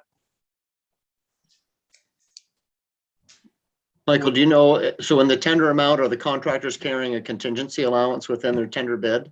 The contingency allowance are in there, yeah. So we have 200,000, I believe, in contingencies, and there's all those contingencies for allowances for hardware, et cetera. I can call them all up if you wish. Is that included in the 6 point something? That one would be, there's stipulations here. There's what's in the tender document, but there are also external influencers to any contract that you'd have to demonstrate that it was out of your control for a legitimate scope change. So what I'm saying is we could be over the 6 point. Just like any other project. Yeah. Okay. And the other comment is I was talking to people in the steel industry today, and they feel we're into this. Steel industry is not coming out of this for another 2 years. They're into some trouble. That's what I have heard too. I've done some asking around too, and I said, "Is it going to go down at all?" And they said, "Not for 2 or 3 years. It's not going down for sure. It'll keep going the wrong way." That's what I guess that's why I looked at You know, if we're looking at trying to make this more economical, the only way we can do it is downsize the building. Michael, you wanted to make a point? Yeah, and we concur. We asked that specific question of the independent cost consultant, and they can't see things changing in the next year as well. Yeah. Across Okay, all thank the. Thank you. Councillor Hemming, you had your hand up. Through you, Mayor Rob. What is this quote that's here then? Is there a time frame on acceptance or rejection of this? How long does this quote stand for? Michael, correct me if I'm wrong, but I think as a form of ensuring that a contractor will sign a contract with you, we require a bid bond to be placed. I believe the bid bonds are good for 60 days from the date of submission of tenders. Right. We'd actually said in the documents as well that we'd expect to have an answer around November 4th. It's coming up. That through your worship, that doesn't, because of the bid bond situation, if we were seeking legal advice or parameters to a different situation, I would recommend a deferral so that we can get the proper people here to give us comments and opinions. Okay. Does that satisfy you? He did say November 4th, right? Yeah. Through your worship, that's it is general, just a general timeline of council's meeting X award is being considered at that date, and then that some general direction would be given on November 4th. Our general direction could be the item has been deferred. Okay. So if I can just jump in, I'm sorry, Your Worship, if I can just jump in. Those bid bonds being open for 60 days means that in essence, you have 60 days from the closing of tenders to award the contract. If you go past that and you go to the low bidder, he may say, well, sorry, prices have gone up further and I'm not honoring my price anymore. But you have 60 days to sign a contract. Okay. We may also be dealing with schedule delays if we go to the full 60 days. Yes. Right. I understand. More delay on the project, which again. Through your worship, certainly the next time we meet, which is in 2 weeks, is within a reasonable window, but it's really the gameful dialogue of being able to go to KNL and discuss the project with them. So my question is, do we have to approve that tender to negotiate with them? Like, do we have to award the tender to do the negotiation? I would want to get a full legal opinion on that before we make that discretion here today. Because that's I think that's an important point there, whether we have to award the tender and then go into deliberation. Right? John has a comment to that effect, I believe. And then Your Worship, I would defer to your lawyer there for sure, but my gut feeling is if you want to negotiate with KNL, then you do not want to award the tender, because once you award it, it's theirs. Yep. Okay. And you've lost incentive on the contractor's portion to negotiate. If we go back to them and say, look, this price is way too high, we need to make some serious cost cutting here, or the township is going to walk away and not award it, they're motivated. They know they're low and they're motivated to work with us. If award it and hope, you're not going to see much action on their side. That's why I wanted clarification on it. Yeah. There is a silver lining to what John was getting to previously. Hard to believe. Substantial changes to the contract would require a full open bid process, again, in good faith. Right. So we're talking about reasonable accommodation that any other contractor would be able to match in kind. And that is very tricky, but you want legal representation there to be able to do that. Okay. Thank you. Councillor Moyer, you had your hand up. Yeah, I guess you'd mentioned the shortfall in this and looking at financing. I think I'd like to see where, financial breakdown of this as well. I know we have so much in reserves, and where's the shortfall coming from? How are we financing it? So through your worship, and step in here, a lot of this money, the 3.9, was allocated from our reserves in part previously to this. The shortfall, and I have discussed with the county treasurer, would be financed through a county loan. It would have to go through its own process. But in talking with them, I wasn't here at that time, but they believe that the municipal office was actually handled very much the same way. It went out to tender. There was some money allocated individually here locally, and then at a gap had to be funded on the other end. I don't know if that holds water or not, but that's the impression that I had. From what we've discussed with the treasurer at the county, it would be about a 60-day process, I believe, to be able to put the appropriate contracts, get it before council. It would have to go before council here, and then it'd have to go before county council as well. Do we know what kind of rate that would be at? Zero. Zero? Well, that's encouraging. We couldn't get it any better than that. I mean, we tried, but we tried. And I also- Infrastructure Ontario too. I can also share that there's not a lot of participation at the county level from other lower tier municipalities in terms of projects. So there is available funds there. We just have to, it has to be managed in its proper channel, but there is money at the back end. To that point, right now, we were identified, if you remember, Adrian, you sat in on that meeting. We were the only ones who had some shovel-ready projects and stuff that were on the go. The others were talking about what they want to do in the future. So I think the window, if that's the route we're going to go, this is a good window to do that. If that's what we decide to do. Okay, is there other questions for council? Nobody needs a bag because they're going to be sick from it or anything, so. Okay, but so what's your wish? And I mean, we've talked about deferring this and getting some legal advice, and to me, that's the right way to go, but what's council's wish? Councilor Moyer? Yeah, I'd say defer this and have Jonathan start talks with Todd at KNL and see And- what negotiations we can come up. Through your worship, I've already started to just dialogue with our legal team as well. They were part of the CCDC discussion for the tender award as well. So we would go there first and then figure out what the appropriate avenue to proceed forward with in partnership with Valley as well. Okay, you're making that a motion. Seconder, Councilor McClinchy. In favor? Carried. Thank you. Thank you, gentlemen. Thank you very much, your worship. Thank you very much. Have a good evening. You too.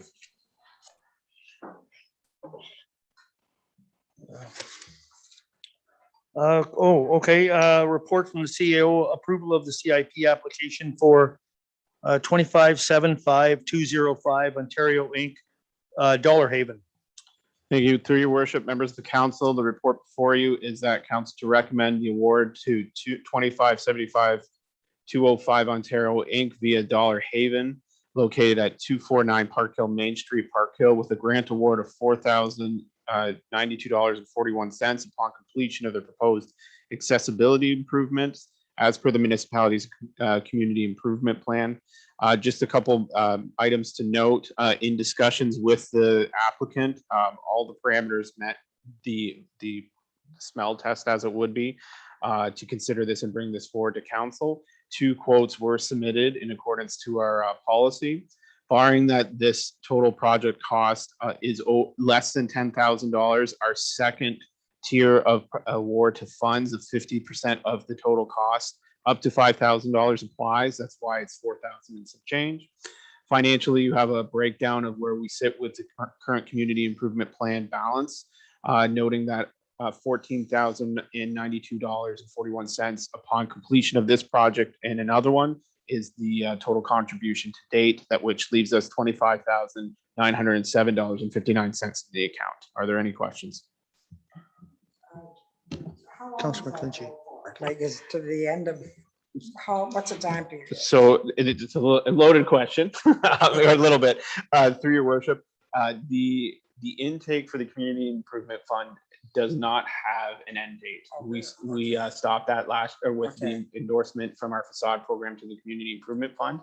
What has changed is that it's subject to, like anything else, the budget cycle. Yeah. And that's coming up. So we have $25,000 left in the budget cycle, but our CIP actually wasn't awarded until midway through this year. Barring that, what we would recommend this year to the budget committee is that the balance of the funds in this account be moved into 2022, and that we do our typical $20,000. We just keep moving along as we deplete it. There is one difference in not having a deadline. It means that anybody can apply through the year, but the 6 months still applies that they have to have the project complete. Okay. Any other questions? No other questions. We have a recommendation on this. Moved by Councilor Keo, seconded by Councilor Hemming. In favor? Carried. All right, let's do the passing of accounts from October 16th to the 28th. Thank you, Your Worship. So the report in front of you outlines the municipal expenses for the period of October 16th to the 28th for a total of $374,648.32. It is very small.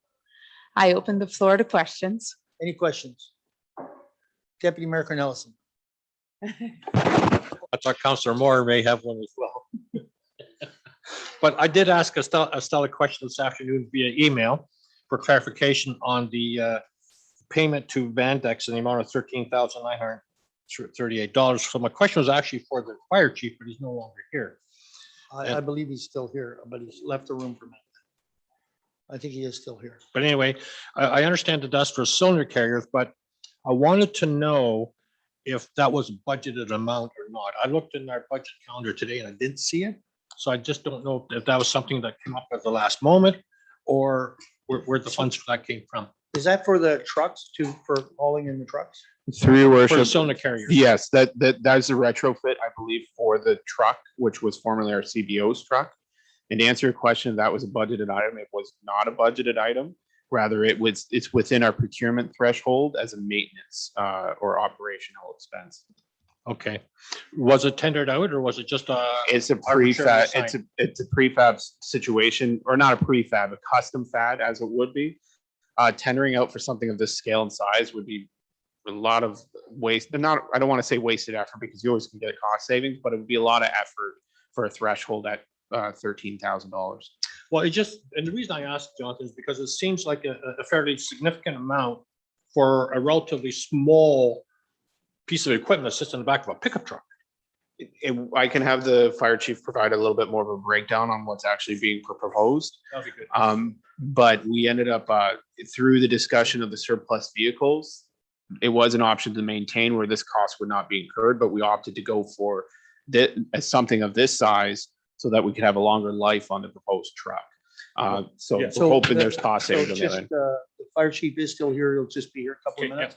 Well, We I can guess refer to that. my final comment on that is that it's a good thing that we didn't put it in the 09 because that truck wouldn't last much longer anyway. Thank you. Did you want more clarification on it? Oh, you got your answer? Sorry, Greg. Sorry, Greg. Councillor Moyer. Just a question on, and I don't know who to direct this to, on the mental health training, $5,311. Just wondering what that all includes. Is that just a speaker for the day or?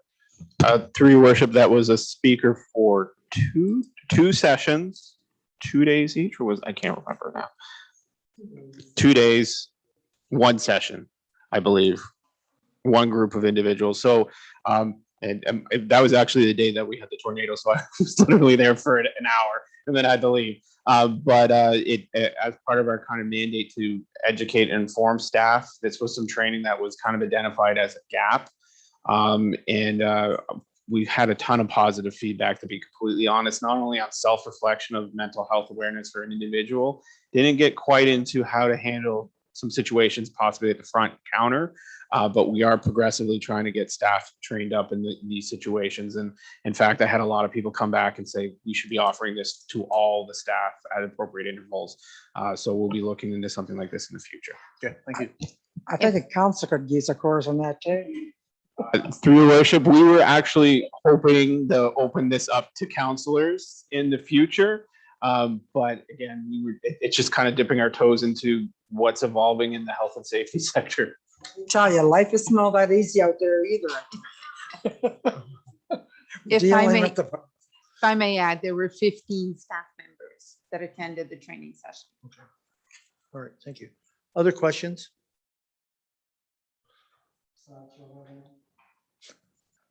No other questions? We need a motion to pay our bills. Councillor Keogh, Councillor Hemming, all in favor? Carried.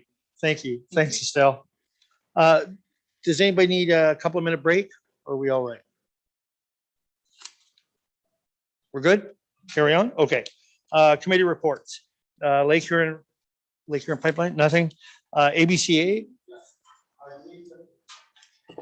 I believe that the information was forwarded to the municipality, that the original budget increase of 3.9% has been reduced to 2.43%.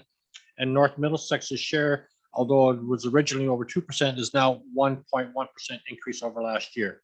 So there was significant improvement. In addition to that, and you'll see it later in the correspondence, that the timeline for the Conservation Act has been changed for implementation to January 2024. And finally, I understand that it was announced at our last board meeting that the transition plan to municipalities must be completed by December 21st of this year, and we'll be discussing that at the November board meeting. And that's all I have to offer. Okay, I think that's the first time that I've seen that we're under the average increase. The last number of years, we've been quite a bit over. Yes, and that's because our MBA has been reduced. Okay, okay. Any questions for the deputy mayor? Councillor Moyer? Because there is some questions in some of the minutes about some changes to the Conservation Act. Is this something that we should be supporting or just receiving? Well, to that, I received an email today, which I can forward on to you. I don't know if you've got a copy of it or not, that there's a webinar coming up in the next few days. That, did you all get that? I think I did. I haven't checked it yet, but I Okay. think I did. But there's a webinar that's, I believe it runs for an hour, I think 12 to 1. I'm not sure, but I can certainly forward it to you if you wish to be a part of that. And if you're not, if your work doesn't permit you to do that, then there's a link that you can see what the discussion took place after the webinar is completed. I believe so, yes. Okay, anything else for the deputy mayor? Nothing else? Blue Water, I see there's notes there. Did you want to add anything? No, because I had another meeting that night when Right. we had the Zoom meeting. You had said that. You had said you had a double book. EDAC, local school advisory, Joan. So we had a really good meeting with our trustees and the people that sit on that committee. We reviewed all the terms of reference in the bylaws.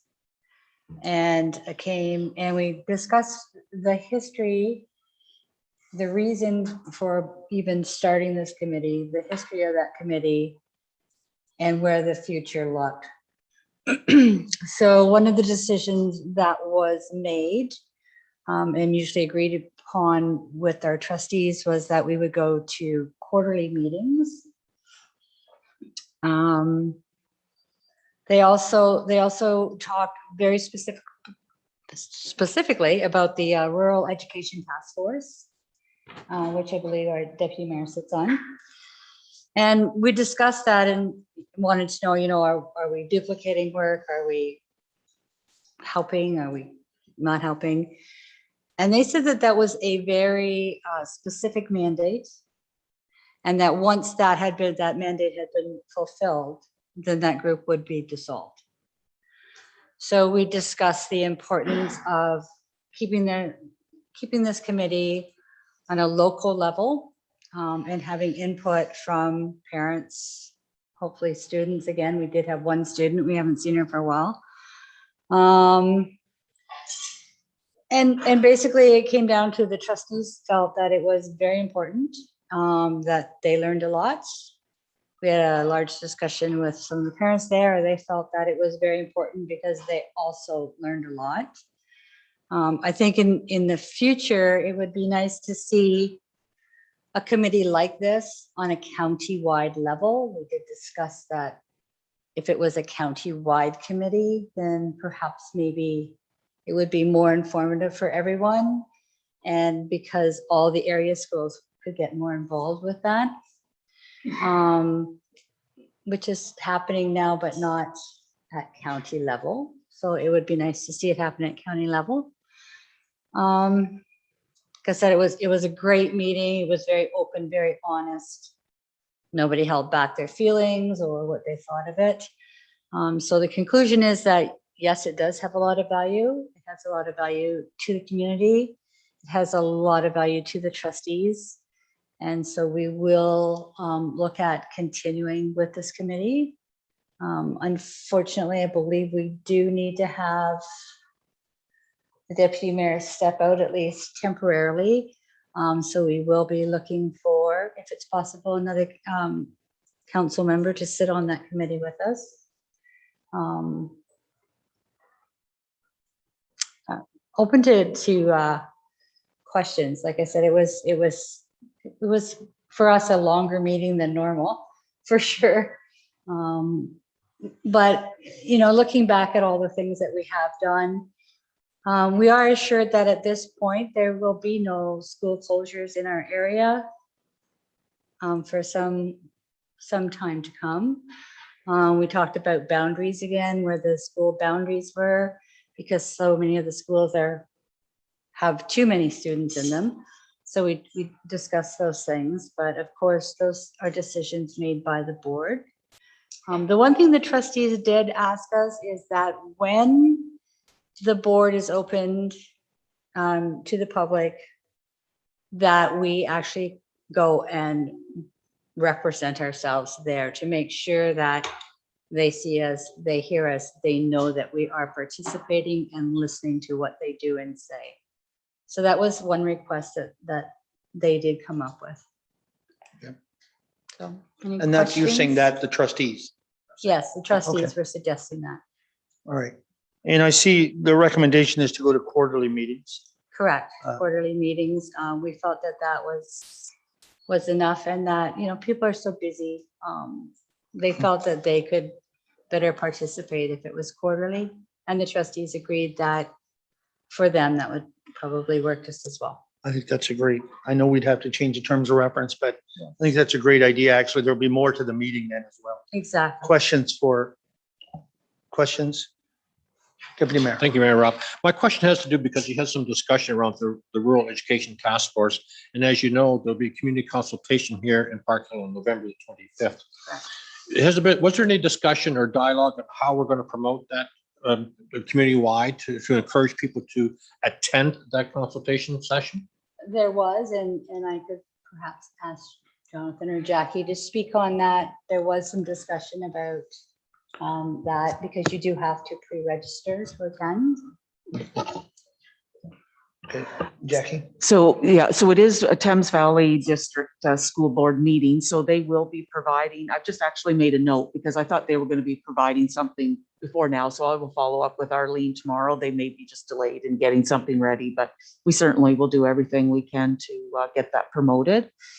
I just have one other point further to Councillor Nichols' kind of overview of what happened at that meeting. And there was just the one point that I wanted to also mention that is of particular importance, is that the Thames Valley School Board at the board level has funding in place for our high school that is providing funding as if the enrollment was at the 300. So even though we're lower, and hopefully we will continue to gain, there is secured funding in place that will ensure that the programs and staffing levels remain the same. So that was another very high thing on the list that has happened over the last few years, because those meetings that Councillor Nickel was referring to, that the trustees want to make sure representation is at, that is the one that the parents and the community and councillors would attend, because you were fighting to make sure that that funding was put in place. But now they have put that at their level, so not at provincial, but at their own, out of their own surplus funds.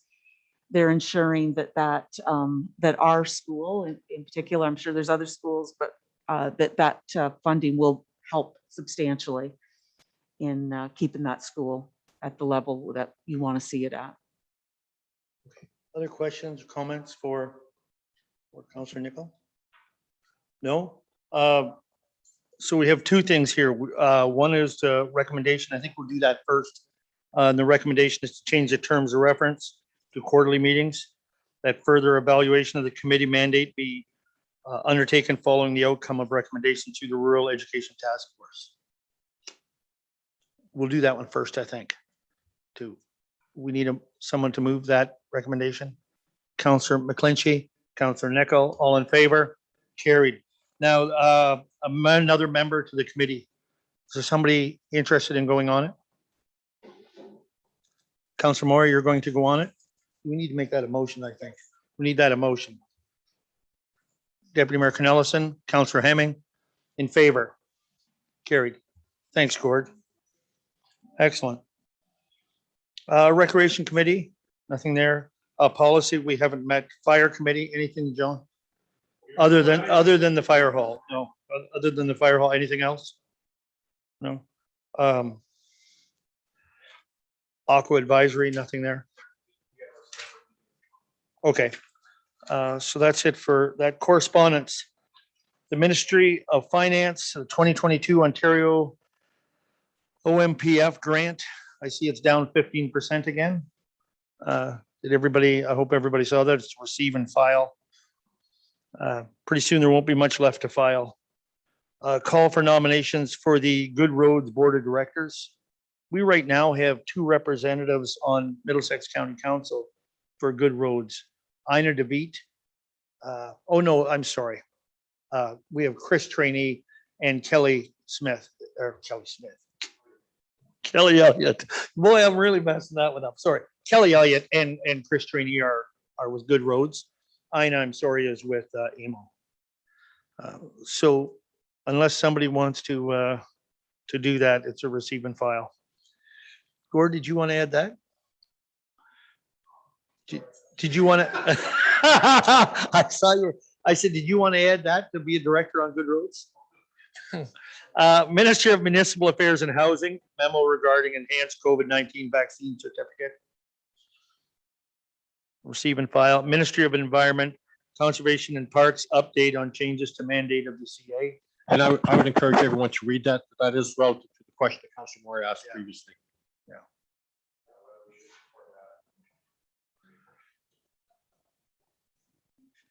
There's no, that one's strictly a receive and file at this time, correct? Adelaide Metcalf, notice of public meeting, receive and file. Other and urgent business. Jonathan, you have anything on that? I don't have anything on the list. Just possibly the name of bridge closure, but I'm sure that'll be covered. Under the county. Any other business? Any other business? Councillor Keel. I just have one question. Was there anything put on our website with regards to the EA for the Blacks Bridge? So when, through your worship, when the Blacks Bridge was going through the public consultation of the environmental assessment, yes, it was on our website. So right now they're finalizing the EA process with recommendations going before county council, probably coinciding with their budget process. So there's nothing that we can share right now. Okay. So the public consultation is closed. What will be shared when it becomes available to us is what the decision is and possibly the construction date. But that might be too far to say right now. Okay. Okay, so any other business? Besides, we'll cover a little bit more on under county council stuff. No other business. Deferred items are in front of you. Communication, including county council. As the CAO just suggested that there is some news on the Nairn Bridge. It will be closed as of late October for 30 days, so probably right through the month of November. I don't know if it's currently closed or not. I'm not sure. Through your worship, I believe they identified it as November 15th. Middle of the month. Okay. It was tentatively October, Yes. and then it was pushed back. Right.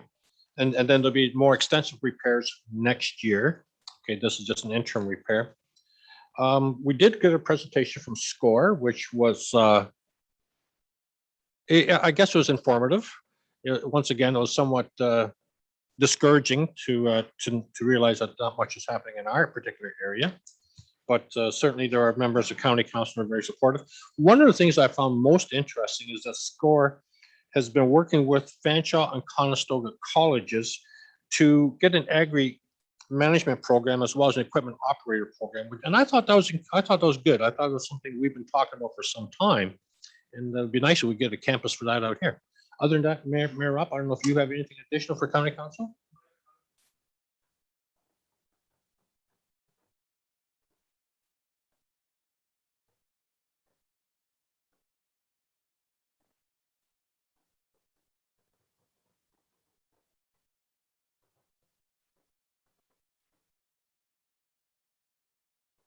I'm sorry, they don't know the exact scope of the work yet, but they are looking at that, the different possibilities on that one. So I think I talked with Chris Trini here this week for a little bit, and I think first of the year, maybe we can get him to come out and come out to council and come and talk to our council about the bridges and different projects and just what's going on. But I think the bridges, he does have a plan for timing on these things, and I don't want to give that out right now. It's probably premature, but he does have a plan as to the dates. And let's face it, that Narren Bridge has to be done before the Blacks Bridge. I mean, that's a very high volume bridge. So that will be first, and then going till, I think we'll get Chris. I'd like to see Chris come out first of the year whenever we can get him to come out and do an update from what's going on. I did discuss, we talked about, and Jonathan did send to him about changing, coming from the south in Elsa Craig on Petty to a 70 and 50, to take 70 and then to 50. Jonathan sent him a letter on that. I talked to him as well. And as you know, Petty Street's being paved this coming year in 2022, and it's getting the bike lanes on both sides of that. So they'll have paved shoulders. That'll be nice for residents and for bikers and stuff with all the truck traffic. And then some signage, maybe concurrently with that, get some signage changed as well, coming from east. So to add to that, I have heard from 4 residents that live along that road, and they have all said, thank you very much for that sign, that it is helping a lot. So it was nice to hear some positive feedback from them, that it does seem to be helping. Okay, thanks. I agree with you. It makes a big difference coming into town. I'm traveling that way quite a bit too, and so you see vehicles are slowing down quicker. They absolutely. Just a question to you, Mayor, for about the Narren Bridge. So with the cost of materials and steel and that, so there'll be, I'm sure, a substantial increase in the cost of repairing that bridge. And is there going to be notification, or is there going to be like a detour route? Because they've been still using it, but where's the detour going to be for a month? So through your worship, it'll be the same detour that was implemented when the bridge was identified with having the fracture. So it was closed for almost 2 weeks, back about 3 months ago. Where'd that go anyhow? Because, that's what they needed to close it so they could identify the problem and the magnitude. And then that's why I went to 1 lane after that.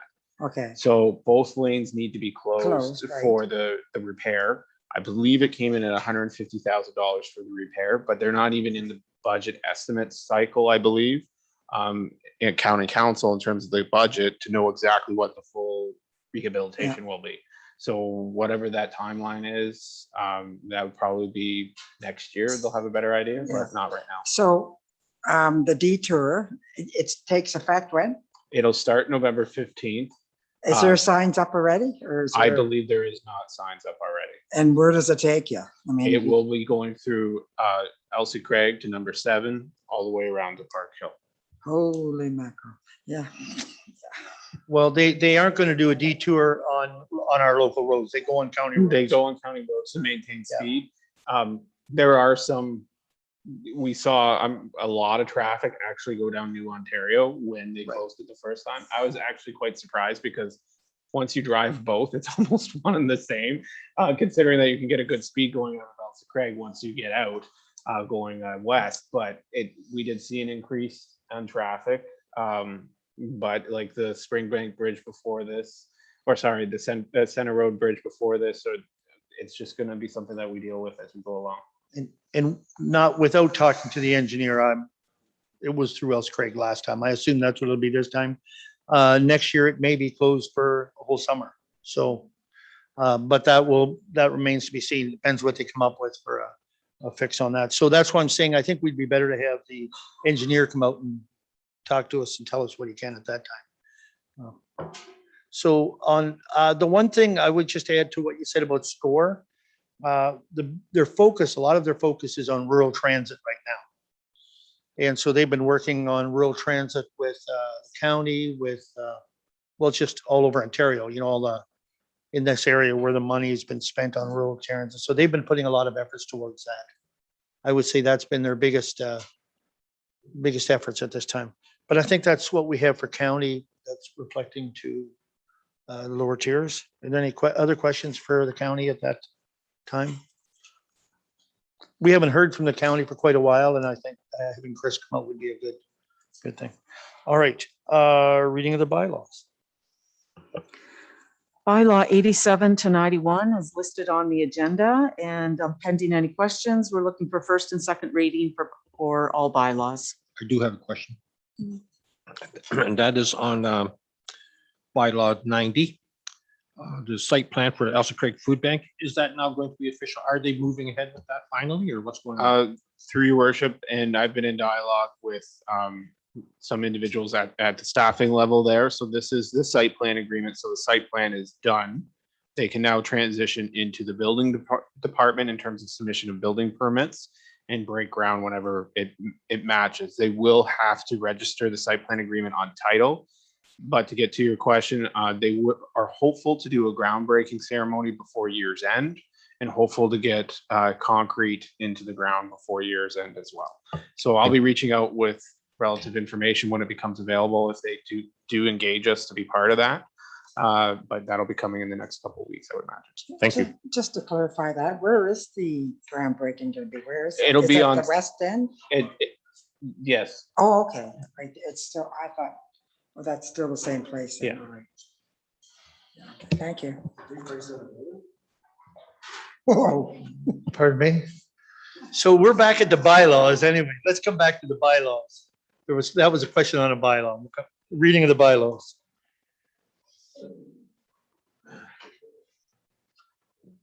First and second, moved by Councillor Moyer, seconded by Councillor McClinchy. In favor.